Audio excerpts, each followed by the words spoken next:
Good afternoon and welcome to the Maysles Documentary Center and welcome to our inaugural membership event of our, I'd say, recently revamped membership.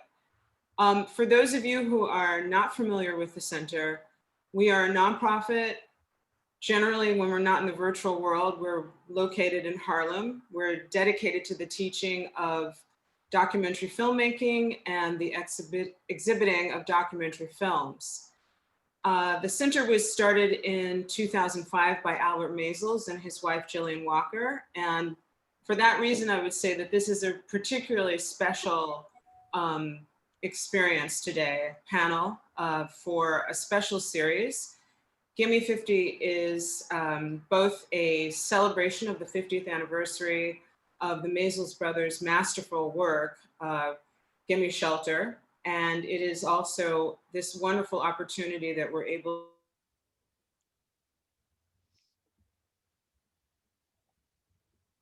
some films that are of, in some cases, lesser known and overlooked, and an opportunity to talk about some of the many, I would say, intersections of politics and social issues and entertainment within the film GIMME SHELTER itself and those intersections with the films within the program.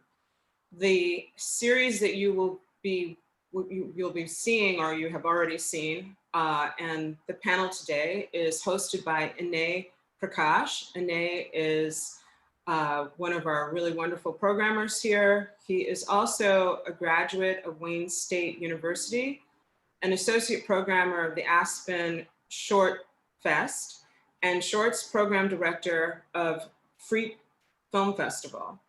He is the founder of Prismatic Ground, which is an experimental documentary festival that will be launching in 2021 in April. And we are going to be the proud host of that festival. So at this point, I'd love to turn it over to Inney and enjoy this wonderful panel. Thank you, Dale. I am Inney Prakash, as noted, and I'm so glad everyone is here joining us for the GIMME SHELTER 50th anniversary panel. I'm excited to discuss the film's legacy. The program we've curated presents a series of films from the late 60s and early 70s that underscore the political, social, and cultural currents of the music and events depicted in the film. While popular culture has enshrined the Altamont incident, that is the murder of a young Black man named Meredith Hunter, as the end of a halcyon decade of love, GIMME 50 challenges this assertion by highlighting the context out of which this violence arose, with a selection of contemporaneous works that emphasize and expand upon the Maysles' indelible achievement. So we are, in a way, celebrating the 50th anniversary of this film. It was released on December 6th, 1970. But there's no obligation, I think, to treat it as a sort of sacred artifact. We can fully interrogate the film's legacy, its techniques, and I think, you know, our individual perspectives on what it's done for the culture. With that in mind, I'd like to just start by asking my guests for their takes on the film, and I'll introduce them real quick. Racquel Gates is an associate professor of cinema and media studies at the College of Staten Island, CUNY. She's the author of Double Negative, The Black Image and Popular Culture, Duke 2018, and her work appears in both academic and popular publications, such as the New York Times, the Los Angeles Review of Books, Film Quarterly, as well as other journals and collections. In 2020, she was named an Academy Film Scholar by the Academy of Motion Picture Arts and Sciences. Yasmina Price is a writer, researcher, and PhD student in the Department of African American Studies and Film and Media Studies at Yale University. She focuses on anti-colonial African cinema and the work of visual artists across the Black diaspora, with a particular interest in the experimental work of women filmmakers. Recent writing has appeared in the New York Review of Books, The New Inquiry, and Social Text Online. And Sasha Frere-Jones, as he has told me, has only ever had one bio, and that is that he is a writer and musician from New York. So thank you all so much for being here. It's a huge honor to be able to speak with you today, first of all. And as I said, I'd like to just go ahead and, you know, get your take on the film. I know you all revisited it lately. where you think its legacy stands and what it means to you personally. So we can start with you, Yasmina. Sure, and thank you so much for having us here. So this was my first time seeing the film, and I think I came to it with a relative degree of ignorance. And I suppose I was mostly perturbed by it. I think mostly because I see it as in a way documenting something which is not so very extraordinary, which is the death of a Black person in the United States becoming sidelined in a set of other events. And unless I'm mistaken, Meredith Hunter is never even named in the film, and the fact that his death is the culmination of this event, but is also sort of evacuated of any sense of mourning or any sense of the significance of his individual life is disturbing, but I think also not particularly extraordinary. And I guess something that I was thinking a lot as well watching the film and thinking about the work of the Maysles brothers and how they fall into this lineage of cinéma vérité and direct documentary and so on is how the idea of a cinema that is neutral, that doesn't intervene, that is objective, is I think something that we are also hyper aware is a constructed myth. And I was thinking particularly of someone like the work of Jean Rouch and a famous exchange that he had with Samben, where Samben accused him of looking at Africans like insects. And as soon as that quote came back to me during the film, that's what I thought. Meredith Hunter is reduced to something so small and so insignificant, but also something that is used to sort of conjure the drama and the theatrics of the film. Thank you so much. Sasha, I'll turn to you next. Oh, hey, thank you so much. And I'm thrilled to be here. And again, thank you for asking me and all of us.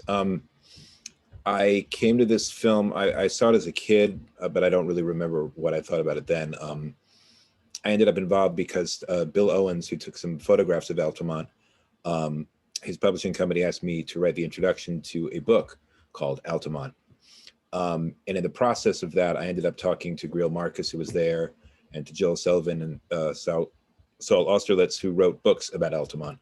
And so I really, I relied on the work of those who came before me and the people at Rolling Stone who wrote a piece called Let It Bleed, a 24,000 word piece that came out a month after Altamont. I don't really know what to say. And I ended up speaking to Meredith Hunter's sister, Dixie Ward. I mean, it's kind of a horror film to me. I can't see it as anything other than that. I found it very, very hard to watch it because I watched it once at the beginning of the research, then did all the writing and talking to people, and I didn't watch it again. And watching it this time, there's a couple of frames of Meredith Hunter in the crowd before he's murdered.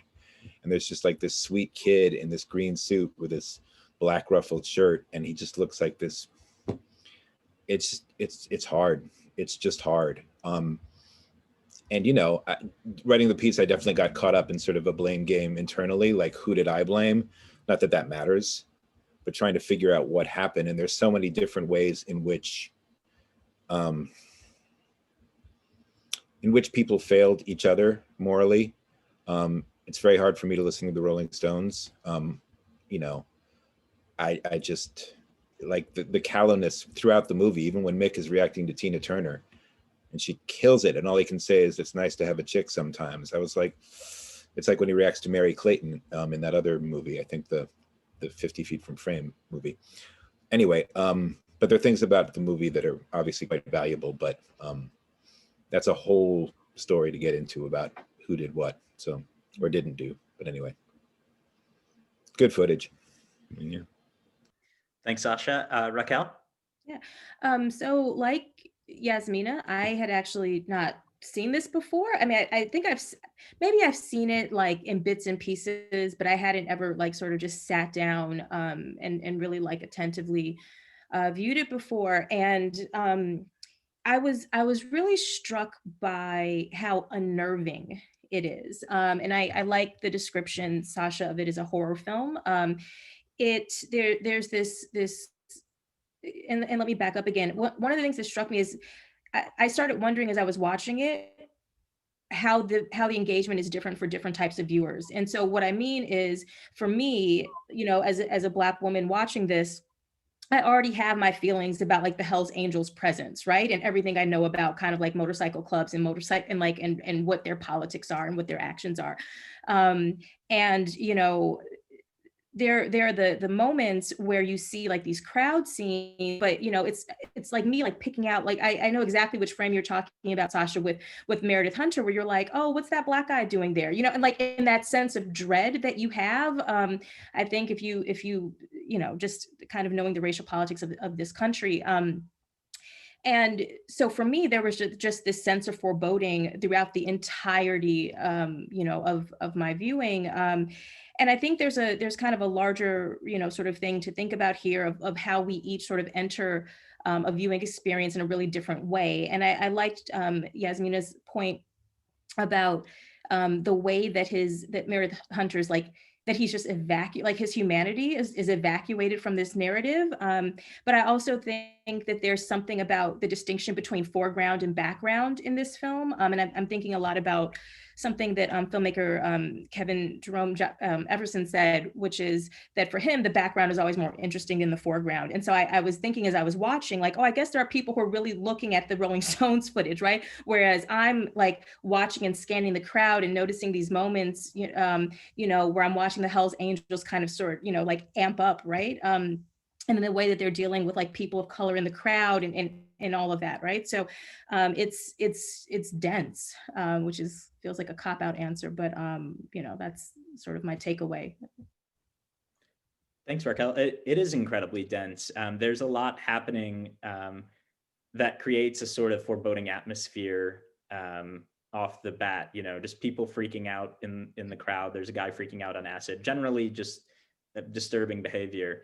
Upon revisiting the film, I was also, you know, incredibly put off and disturbed. And something that struck me is the way this film gets talked about so often. It's had such an impact on the culture. And thank you, Yasmina, for bringing up that, you know, it's one of these hallmarks of direct cinema verite that the Maysles helped pioneer, which is, you know, supposedly has a kind of objective detachment from its subjects, but I think, and is just observing, but I think we all know there's a limit to that. I was struck anyways by the fact that I often hear this film and this incident talked about as the end of the 60s, which is also referred to as a peace and love decade. And, you know, it really strikes me that in order to think of the 60s as a peace and love decade, you have to have a very narrow perspective. It was very violent for a lot of people, especially for Black people. There were a lot of, you know, there was war abroad as well. And, you know, to the degree that there was this peace and love culture, it was in response to violence that was occurring. So I was wondering if any of you have anything to say about the disparity between the sort of flower power culture that gets projected and what else was going on in the country at that time. Yeah. And anyone can jump in there if you have thoughts. I mean, one thing that I find interesting is, even if one is sort of considering the anti-Vietnam movement, it's interesting how white that becomes, because it becomes a time of white students being against Vietnam, when there were also so many uprisings on the parts of Black students also against Vietnam, but also advocating for HBCUs, for the university to be revamped, you know, forging really intentional connections between students and community organizations. And I think that really goes back to what Racquel was speaking about in terms of how different every spectator position is. And I think, and forgive me, I'm going off course a little bit, but that also made me think about how the film is also just such an object of a proliferation of points of view, because there is the performance of the concert, there's the people watching it, there's the people watching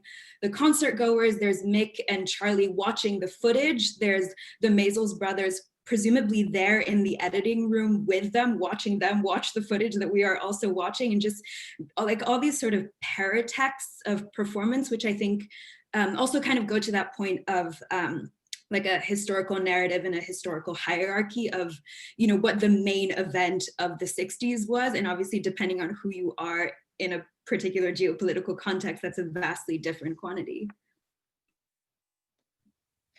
Yeah, I mean, I was going to say that I always think that nostalgia is such a white privilege, like to be able to be nostalgic for particular eras as somehow being absent from like racial and social violence is such a, anyway. But you know, what really sort of struck me when I was watching it and thinking about the context and thinking about that this is just, you know, what, 2, 3, 4 years after Watts, you know, after the Watts riots, right? And that being kind of the preceding event. So the idea that the discourse around this film could be that like, this is the moment that signals the end of like, you know, the happy, wonderful 60s, as if like, you know, South Central hadn't just burned, you know, a few years prior. And also there were proliferation of films, you know, across genres that were attempting to deal with the aftermath of that and like the significance of that. I mean, so I'm always sort of fascinated by how like contemporaneous discourse like locks these things in and kind of sells this lie about how folks were feeling. I really, you know, also appreciate like that point about how anti-war protesting always gets framed as this and talked about as this very like this white, you know, thing. It was, as I was watching, I kept thinking about the stories that weren't sort of making it into the film, which is not a fault of the film, because obviously no film can do all of the things. But, you know, I thought a lot about a story my dad told me. My dad, who got drafted to Vietnam when he was 18, like didn't get to graduate high school because he was sent abroad.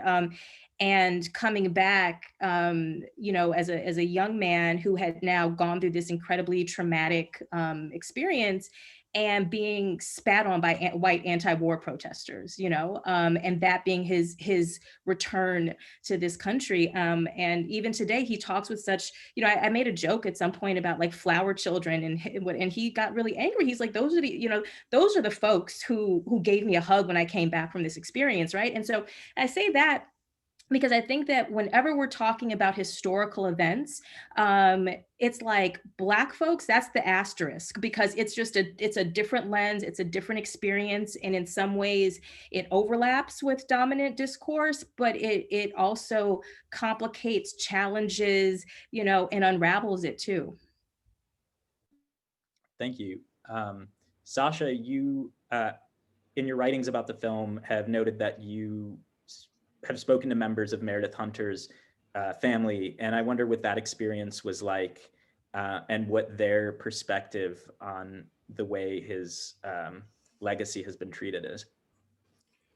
Yeah, that was a pretty intense phone call. I don't do lots of reporting like that. So I have no claims to being even good at that, but maybe being scared of that kind of conversation is a good thing in this context. You know, Dixie Ward is that's Meredith's sister, has never seen the film. You know, she still has nightmares about this, so she doesn't need to have it made worse. I mean, the whole thing is really shocking. Like, unfortunately, the more I think about it, the more I watch the movie and the more I revisit everything. Like, I just this morning reread the Rolling Stone piece, which everyone's doing a great job of situating this within the 60s and within film. I'm going to be a little bit more modest and just the film itself. Joel Sullivan, who wrote an amazing book about Altamont, weighed in on the chat here and said, the film tells so many lies, it does not deserve to be called a documentary. That's said it is still a great movie.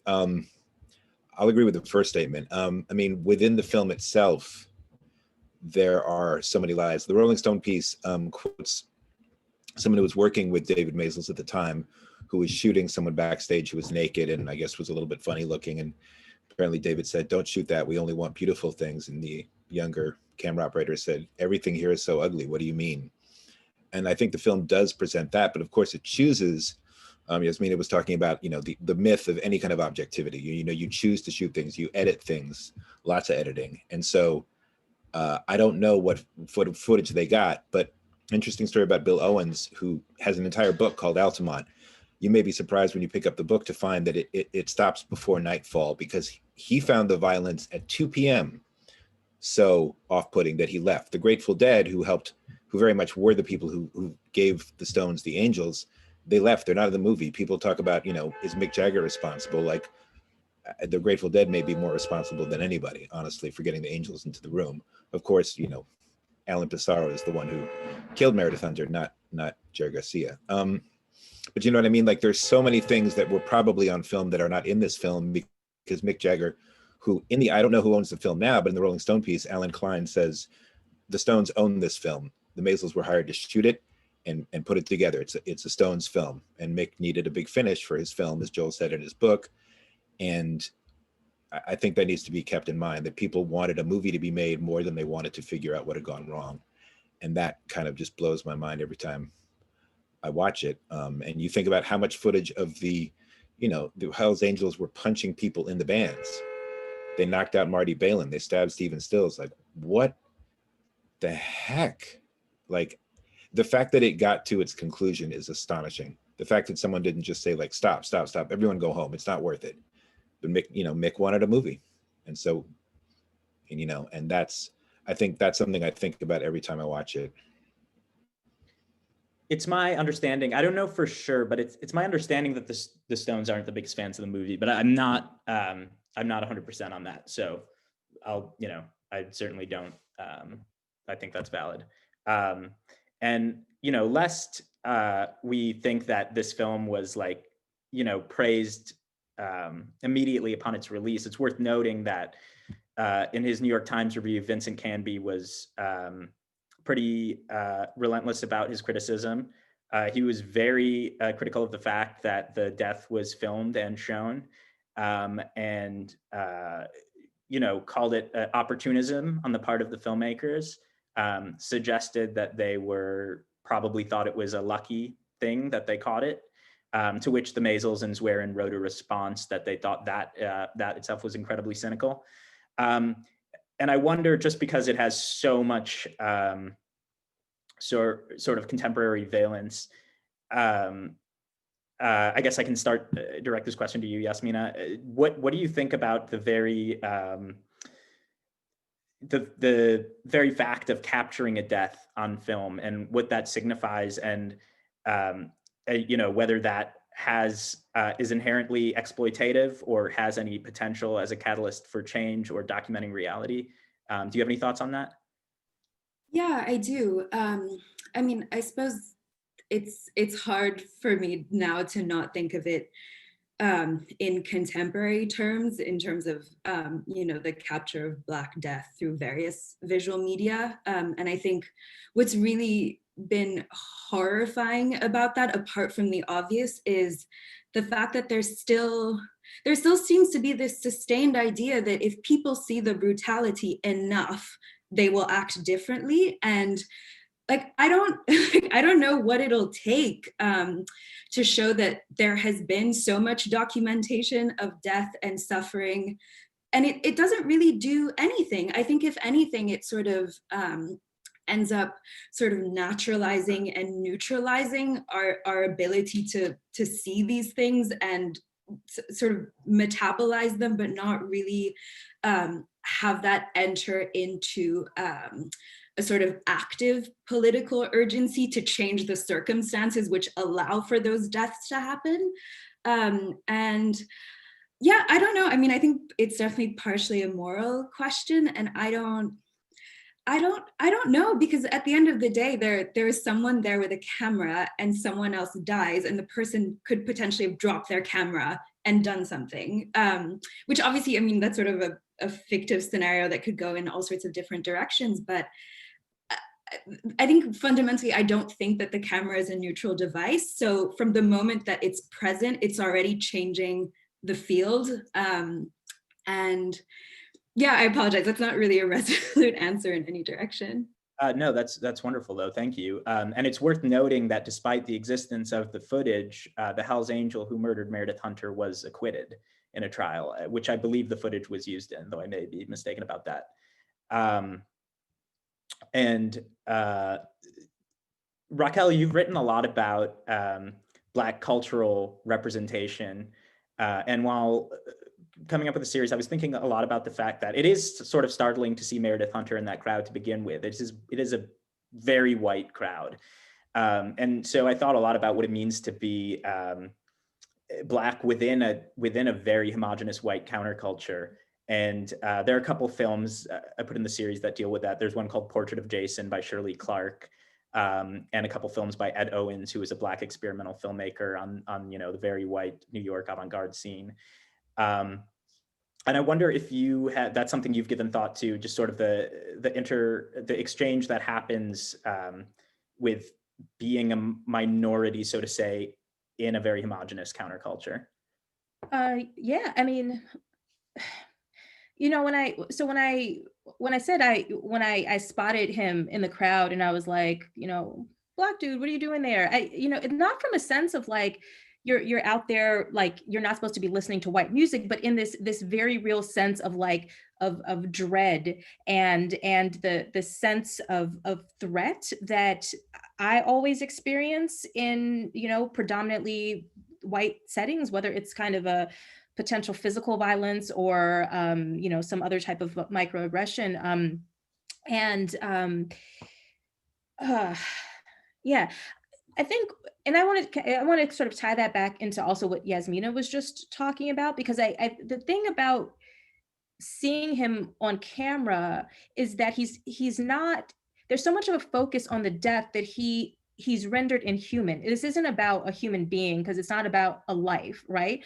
It's about a body, and it's about how the body and the death of that body serves this larger sort of like narrative of the film, which is really, about this concert that's a failure. I mean, that, not to sound overly cynical, but like the movie is about a concert that doesn't work, right? It's about a concert that's a failure because it's poorly planned and it's poorly executed. And in that way, the death becomes, in a weird way, like the evidence of a poorly planned concert, not the evidence of like racist violence against Black people, right? And sort of the violence that Black people experience in those spaces. But it's hard not to watch that, obviously, and think about this in kind of a contemporary context. And I would say, I sort of just echo Yasmina's points about, I think in contemporary media, there's this constant, I would say it's an act of desperation, thinking that if you show the evidence, it's going to mean something, as opposed to sort of having to accept that really sort of debilitatingly sad conclusion that people just don't care. It doesn't matter what you show, that's not sort of the work. But in this film, it's not even that, right? It's not about making a point. It's not about trying to prove something or trying to sort of, for some kind of social change or rethinking. It's literally like, yep, and see, the concert didn't work and someone died, right? I mean, and in that way, there's a coldness about it, where a man's murder, and I also want to say, I mean, I think we should talk about this within kind of a discourse of lynching as well, because it's not just that he's killed by a cop, it's like, and they follow him and the group stabs him and they kick him and they throw a garbage can at his head. I mean, it is mob violence.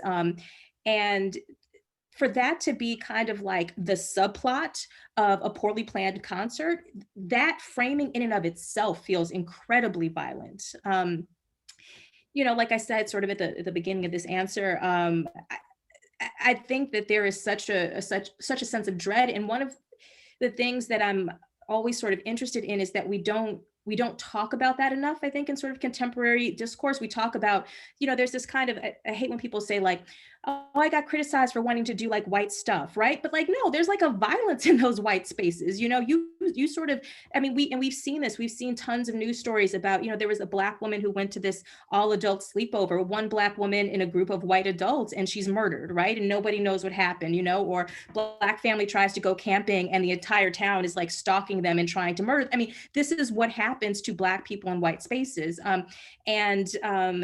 That's the sort of sense of terror that I felt when I first saw his face on screen. There's a moment somewhere, it's right before the 56-minute mark. It's like right before that, where there's like the large, like naked guy. And I can't tell his race or ethnicity because honestly, I feel like in the late 60s, everybody had like a fro. So I just can't read folks through the screen. But there's like this moment where there's like clearly some implied like violence from like another white concert goer. And so that's just hovering, over the entire film. Thank you. I would like to say that if anybody in the audience has questions, feel free to submit those and I can ask them to our panelists. Since I brought up Portrait of Jason, I was wondering if Yasmina, perhaps you might want to speak to that. And I should say, just as a preface, Portrait of Jason is essentially an interview film with a young man named Jason Halliday, who's a Black hustler and who, well, I'll let you talk about it, Yasmina, but that's the basic setup.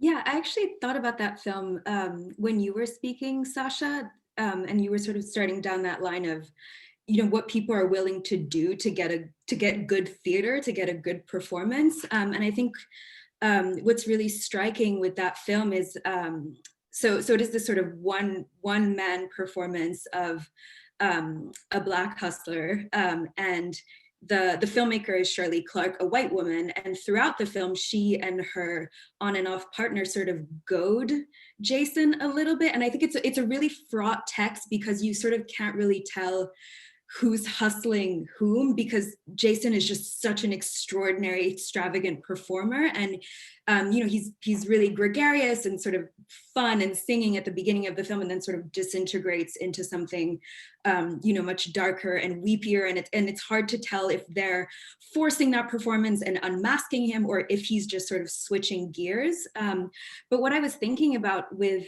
that film is that, the Shirley Clarke does include her voice asking questions, so you can tell how the film is being constructed. But I guess what I was thinking about, which sort of connects to Gimme Shelter and those moments that seem to be in the editing room, is that you can disclose an architecture of power, but that doesn't mean you're really doing anything to disrupt it. And I think too often those things get blurred. And I don't know, and something that I guess I also find kind of disturbing with that film is that Clarke sort of excuses away her position a little bit, from what I've understood from interviews, by saying that, as a white woman making films, she was also being marginalized. So she sort of transposed that to having Black subjects. But this is a Black man and she's a white woman. And so where are Black women in that? Like, how is it that she's just sort of allowed to say, well, my marginalization as a woman can sort of map onto this other thing? And I think it just goes to this broader question that Racquel was bringing up of, the pockets that just sort of get completely erased and sort of don't factor into the equation anymore, even though they're always present and are always sustaining whatever that architecture of power is. That's an extraordinary point. And that power dynamic is also, I think, complicated by the fact that we see Jason's, increasing substance abuse throughout the film. So what does it mean to also be extracting something from somebody who is arguably not in a right state of mind? Sasha, since you brought up, and also I should say, anybody feel free to respond to anybody else at any time. You don't have to wait for me. But Sasha, I was wondering, unless you have other thoughts, since you brought up the Rolling Stone article, how you think that compares to the film as a cultural artifact and as an exploration of the event? Well, I was thinking just now about what Yasmina was saying about how things don't change. We see things happen, we read things, and then nothing changes. And I think there are two really interesting sort of passive myths that are really at work. I think at the time, I don't want to do too much mind reading because that's really dangerous stuff, but everyone is terrified of the Hells Angels. They're terrified, with good reason. They, as we know, they kill people, at least at the time. Please don't come get me now. But this is the most compelling, one of the many compelling things about the Rolling Stone article, which I'm a little bit obsessed with, because it comes out a month after Altamont. Everyone involved with this film must have read it. And that's where my questions begin, is like, how do you read this piece? And it begins with this extremely terrified eyewitness detailing, like, beyond the shadow of a doubt, how Meredith Hunter was lynched. He's lynched. he only pulls the gun because he's being savagely beaten. I mean, isn't it America that we're supposed to carry guns? We're bad, you know, no one messes with us. Don't step on me, except it's okay if you step on me if you're a Hell's Angel. And that's one of the passive myths, which is rock stars are interesting and great.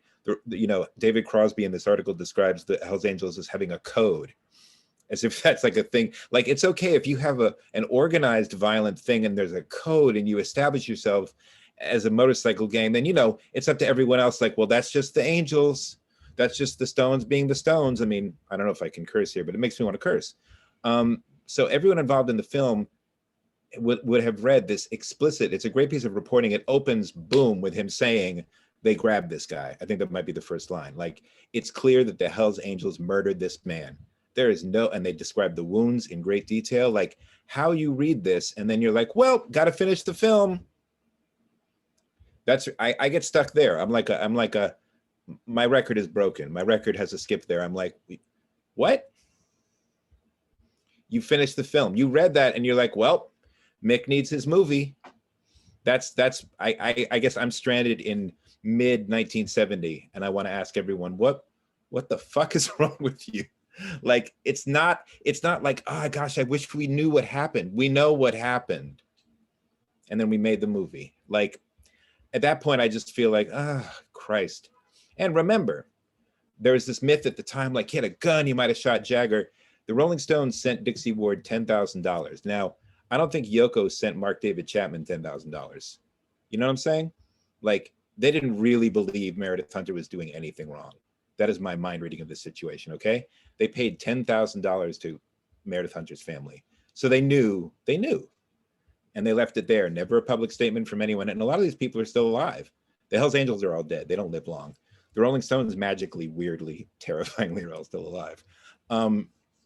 So, you know, that's where I get stuck with, and what are the myths? What are the larger narratives that compel people to be scared, to be terrified of the Hells Angels, of people like Mick Jagger, of money, of all the reasons that were more important than Meredith Hunter's life to make this movie? I wanted to just jump in and respond to that. Those really great points. I mean, there's I think in this country there is such a romanticization around white vigilantes, which we're seeing right now, right? I mean, and that's totally how I'm sort of, you know, there's that moment in the film where I can't remember which of the Rolling Stones is like, but you see how they cleared the space, but you see how they cleared the walk. It's like, but they murdered somebody, right? You know, but there's always this. I liked your point, Sasha, about it's almost like because they've sort of made up these rules, which is like, that's just how we are. So if you get yourself murdered, that's on you, because everybody knows, like, don't touch our bike or be black or be in a space or, you know, whatever it is.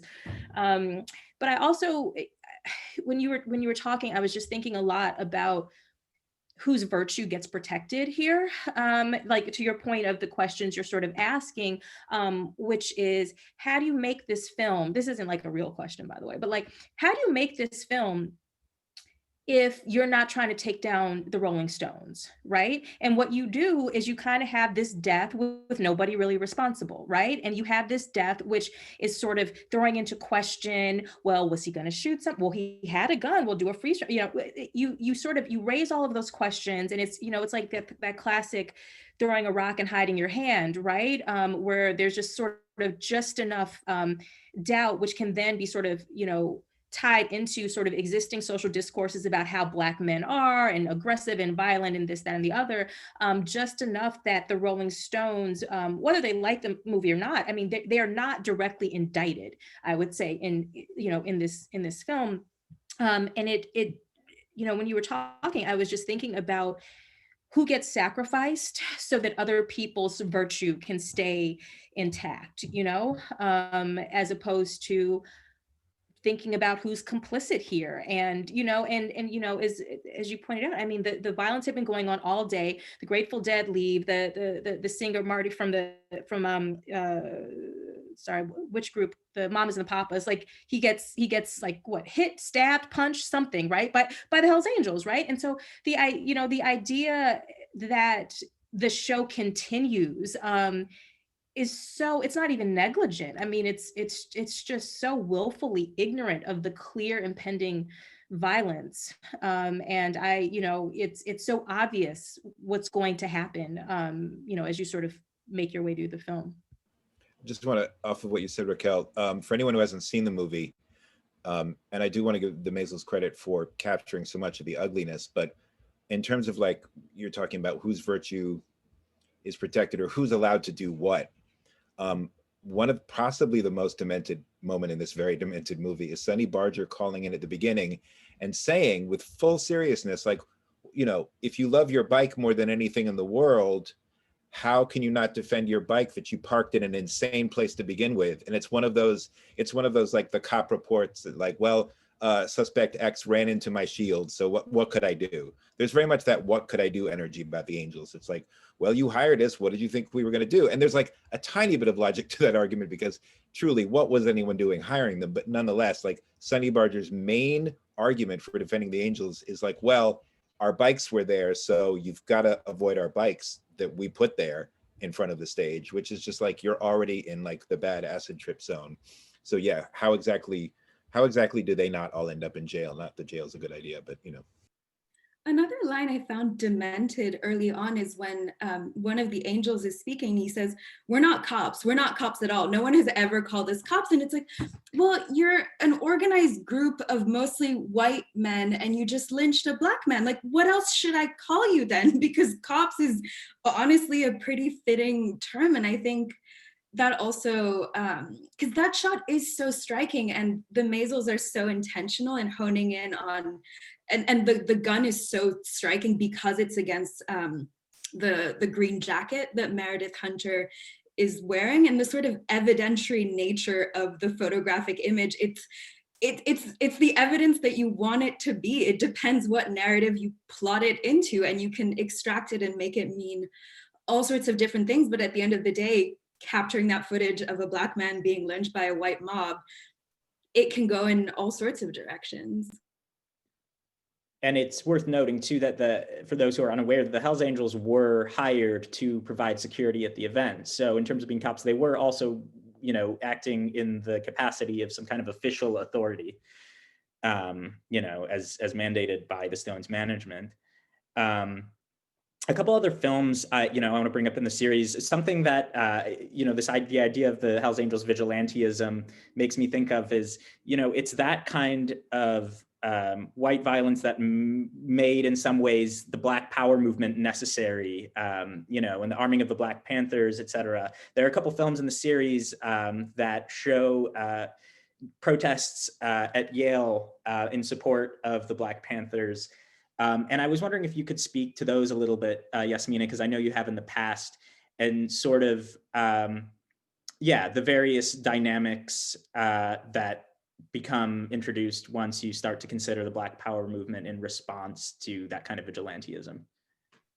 For sure. I mean, I think there's definitely a visual assonance between the scene at Yale and what the Altamont concert looked like, which was a vastly white crowd with the odd Black person. I think what was striking in terms of the political context of the May Day protests is that they were around the Panther trials of Erica Huggins and Bobby Seale.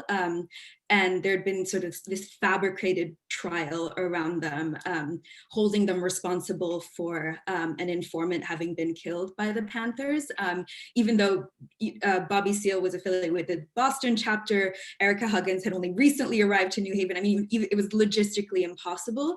And the protests that rose up at Yale, and thousands of people came from around the country, yuppies, hippies, white counterculture figures protesting against this. And I think particularly the scenes of the Panthers speaking on stage in front of this massive white crowd are kind of striking, because it almost looks like it could be a concert, because it's convivial, people are getting fed, they're milling around. And I think what's interesting there is that was a political situation that was much more primed for violence. However, it doesn't descend into violence, because there is this sort of this sort of background orchestration to try and stop the police from intervening too violently. But then it is still striking because the footage that the students who made the film took of the cops, they look like military. It's terrifying, it's violent. I think it's very similar to some of the scenes in the Chris Marker film that you programmed into the series as well, of these crowds facing basically an army. I think you also included puppet show film into the series, which I highly encourage anyone to see, which I think is an extremely charming document of basically a puppet show that the Panthers put on for kids. And I think that's a reminder that a lot of these films were also made with some sort of political education as an angle, which I think is interesting, where that can cross over with direct cinema and documentary objects like the Chris Marker film that still have a very clear political ideology, which I think is not morally bankrupt in the way that Gimme Shelter is, precisely because, like Racquel was saying, it refuses to indict or to hold anyone responsible. Yeah, I'm so glad you brought up the, as you put it, the visual assonance there between the white crowds in each situation, And I think one of the ironies, especially of the whiteness of the Rolling Stones' fans, is, the fact that their music is very obviously derived from Black culture. And something I wanted to touch on, Sasha, and there's a film in the series too that I hope everyone will get a chance to check out called Black Roots, that features some blues musicians sitting around a table, really getting into and evoking, I think, the spirit of that music, which the Stones are totally detached from spiritually, but, their sound is very plainly in the lineage of. I was wondering, as a music critic, Sasha, you have any perspective on that break and could talk to it, and the sort of co-opting of blues music and the transition of it from a Black music to this sort of, this music co-opted by white groups and white fan bases? Sure. It's sort of the question of American popular music after 1965. And I think we've all sort of commented on looking at this film now from 2020. Some of it just looks so strange. And there are parts of Gimme Shelter that are not about Altamont, like being in Muscle Shoals and recording, and also the Madison Square Garden show that becomes a genuinely terrible live record. I'm sorry, Rolling Stones fans, but one of the there's so many weird things about this film, and weird is a weak word. I shouldn't keep using it over and over again, but the Altamont show is a lot better than the Garden. Like, if you're just being one of those awful music nerds who's just isolating performances, they actually sound really good at Altamont, which is creepy. But yeah, it's sort of like, when I think about this, I sort of array a bunch of groups and look at them and say, okay, so why doesn't Robert Plant bother me? Some of this is very sort of affect driven and like, well, I just like Robert Plant. That's not a very good reason. But like, how respectful are people being and how conscious are they being? Eric Clapton recently popped up again for just kind of being the worst and saying insanely like over the top racist stuff that is shocking every time I go back to it, the Enoch Powell stuff, which is great because in the Small Axe series that Steve McQueen has up now, there's an Enoch Powell graffiti thing right at the beginning of Mangrove. So it feels like history is very much always this spiral and it's all present at the same time. Again, in terms of the myths, like what was it about that moment that made it seem okay? One of the reasons that I think the Rolling Stones could be the Rolling Stones, or Led Zeppelin could be Led Zeppelin, is that at that time, blues records were a little bit obscure. It wasn't the kind of thing that everybody had. Some people had them, some people didn't. So you wouldn't have known the way we know now, because it's all there on Spotify or what have you. Like, you wouldn't know Willie Dixon, you wouldn't know Leadbelly, and Leadbelly is truly, I think, at the heart of, more American music than anyone. I just read about Odetta, and I was thinking, like, how many people have been covered by both Odetta and Kurt Cobain? That's Leadbelly. And Leadbelly is there in Zeppelin too, Gallows Pole, and tons of other stuff, the 12-string guitar. Anyway, I'm getting off the point. What is this moment? The moment just looks strange to me. The moment looks bizarre, but I'm also thinking, how much information did anybody, even an educated person, anyone, Black or white, whoever, who had what information in 1969? Would people have known those blues artists? I don't really know. I don't want to try to project myself into that space, because I think for a lot of people, it was just songs they had never heard before. I don't think people were sitting around with a bunch of Blues 78s knowing like, I know that one. Like, I think a lot of people thought these artists wrote these songs, and they're kind of a little bit absolved, because why would they know any different? Like, it was much harder to find information, but the moment that information begins to come out, it all seems very contextually different. And every year that goes by, I look back and things look increasingly strange. Like when they're doing Love in Vain, and I'm just like, what are they doing? You know, it's one thing when they're doing their sort of country weirdness like Wild Horses, which I love.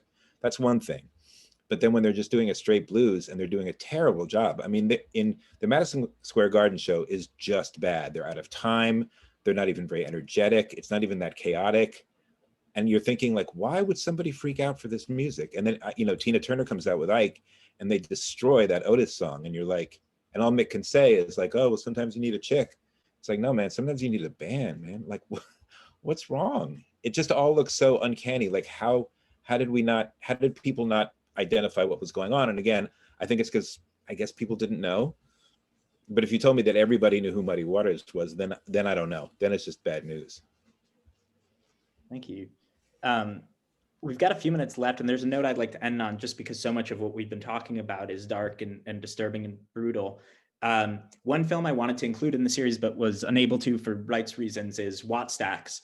Racquel, you mentioned the Watts riots or rebellion, and several years later, a bunch of Black musicians came together to do a concert in LA. And in many ways, this film is like an inverse to Gimme Shelter, because it is you know, something really joyous and celebratory born out of violence. And it is a stark contrast to Gimme Shelter, not only in the spirit and joy, but also in that it is a Black audience listening to Black music. And I was wondering if, you know, A, if you've seen that film and what your thoughts are in relation, and then B, if there, for you and for anyone else afterwards, if there is a place you think where these different factors of like violence, music, and culture and film can lead to something empowering, you know, rather than devastating and continually destructive. Well, that's a big question. Yeah, so yes, I love Wattstax. I should also mention Wattstax was just added to the Library of Congress's, the National Registry of Film, whatever it's called, which so that's pretty amazing. Kind of crazy it took this long, but I mean, I think you're absolutely right. I you know, I don't want to make it too meta, but in some ways, comparing Gimme Shelter and Wattstax feels like kind of the story of America, which is, what do Black people and Black communities always tend to do with the most horrific trauma and pain and degradation you can imagine? They not only survive, they thrive. They make art, they make culture, right? They make long-lasting testaments to their own survival in this country, which is one of the ways that I mean, Wattstax is so joyous. The part where Jesse Jackson is, you know, doing his "I Am Somebody's" speech, leading into the Black National Anthem. I mean, I teach that. I don't even contextualize it. I just put it up for the students to watch. You know, most of whom don't know that there is such a thing, that Lift Every Voice and Sing is a Black National Anthem or whatever, you know. But there's such a power and a beauty in like throughout the whole film, of course, but especially I think in that segment. It's not just joyous, it's triumphant. And, you know, the reason I said I hesitate to make it too meta, but I'm obviously just going to do that anyway, is, you know, and then you have Gimme Shelter, which is just about like slipping down into like the degradation of violence and theft and, you know, all of the things that is like the flip side of sort of the Black experience in this country. There's I was thinking a lot about what Sasha just said about kind of like cultural appropriation and music. And the one thing I would gently sort of throw in here is I think we have to also be really careful when we talk about these things to not talk about agency, because I think we always, especially with cultural appropriation, we think a lot about like, you knew and you took it, right? When really the story is much worse than that, which is that Black labor, Black art, Black everything, Black bodies have always been treated as a free resource in the United States of America. So there doesn't have to be any individual like plan to steal it. It's the story of America. It's yours for the taking, right? It doesn't matter if some amazing Black blues musician made this song. Who is he anyway? It's for you, right? It's for you to take and ascend. And that's the really troublesome logic. What I do think, again, building on what Sasha just said, is that one of the things that's kind of great about Gimme Shelter is like the documenting of the performances, which is what I would also say about Wattstax. I mean, I love the way that the Tina Turner number is shot. I mean, it's in this cacophony of a concert gone wrong. There's just Tina Turner like being amazing, and the way that the camera just kind of is fixed on her. So when we get to that line, you know, it's like, it's nice to have a chick sometimes, or whatever he says. The thing I kind of love about that is he sounds stupid. Like, that's what I thought when I watched, like, you sound like an idiot, right? But we feel that way because we've just witnessed how amazing she is, right? And I think it's important to not just talk about like what the text is kind of ostensibly doing, but also like that. Like, how do you, the editing of his idiotic comment against that amazing performance that we've just witnessed, you know, that's some really great, sly, snarky editing, like, in my opinion. And so I think I might go back and rewatch the film, we'll see, to see what other moments, because I think there's some subtle critique there. I said before that they don't indict anyone, but I do think there are these kind of moments that are like gesturing in that direction. I think to pick up that point of documentation, one of the films in the series, which I think is extraordinary, and I hope people watch it, is the William Greaves documentary about the Festival of Negro Arts in Dakar. And I think, I mean, it's just such an extraordinary catalog of Black cultural production. Like, it's incredible. And I think it's all the more incredible for knowing that those 40 minutes only capture so much. And I think there's this amazing sense of overflow, that there's just such an abundance at the periphery of what can be captured in the documentary. And I know that in the opening of the festival itself, Aimé Césaire spoke, and he, I mean, it's a long speech, but at one point he says something to the effect of that, you know, history is dangerous because it's an intentionally constructed narrative, and that what African peoples need to be careful of is to not always, or to not see themselves through the eyes of others. And I think that's really important in terms of particularly Black documentation of Black cultural production, because it's you know, it is also a work of consciousness raising. It's a work of changing perceptions, of enriching them, of complicating them. And for that, I really appreciate, Racquel, what you were saying about that sort of slight in the Tina Turner moment, because I think that's the thing. If your perceptual apparatus is complex and nuanced and can pick up on different things, even a document like Gimme Shelter can be read against itself. And I think that's sort of always true of cinema, that it's never closed. It's always exceedingly, it's almost too porous all the time. Just to, I'm sure we're out of time, I think, but just off of what Racquel and Yasmina just said, in terms of Gimme Shelter as a document, very much celebrating the Maysles here. And I think now about, I have an analogy I use all the time about Black Ice. Has to do with the Metallica documentary. Anyway, there's a moment where James Hetfield is like, we died because there was black ice. Well, I don't see the black ice. And in terms of black and white violence on screen, we have so much white violence on screen, but we're always hearing about this mythic black violence. This is a film that documents the Hells Angels being monsters from the moment it begins. Like, there's no doubt about how violent they are. They're constantly shoving people. They're constantly throwing them. And like, there's just, you know, Carlos Santana himself says it in the Rolling Stone piece, like, make no mistake, like the Hells Angels caused all this violence. And it's there in the movie, and in a way that is very unnerving to watch. People have used that word, like, there's no ambiguity. You never see somebody lunge at the angels. You never, from the beginning, from when the Jefferson Airplane get on stage, they're on stage because they think it's their show. They think it's all about what are they allowed to do today. You've come to see the Hells Angels beat people up. That's what we do. And having that on screen is incredibly valuable because it's just there. And as much as the document can be, is an active sort of history making process, also sometimes the image fights back and it's like, well, there it is. There they are doing that thing, and now we know. So Yasmina, Sasha, Racquel, thank you so much. I'm so honored and humbled to have been able to bask in your insights. And I want to thank everyone for attending. I'm going to put a link in the chat to donate to Maysles if anyone feels inclined. The Gimme 50 series and fundraiser will also be up through the end of the month. So you can check that out at maysles.org. And once again, thank you to everyone. Thank you, Dale. And we will see you next year with more programming. Thanks, everyone.